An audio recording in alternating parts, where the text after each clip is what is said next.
చాలామందిలో ఉన్నటువంటి ధర్మ సందేహం అండి, పోయిన నెల 23 మార్చ్ 2024 నాడు శనిత్రయోదశి వచ్చింది.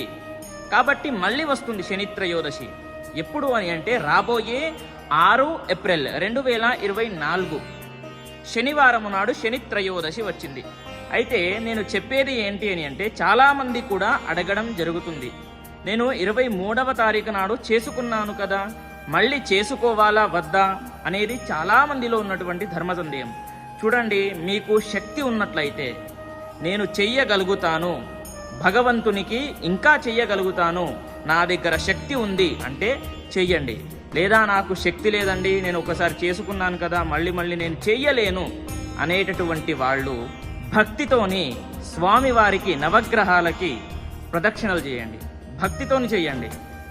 మనస్సుతో చేస్తే ఏ భగవంతుడైనా సరే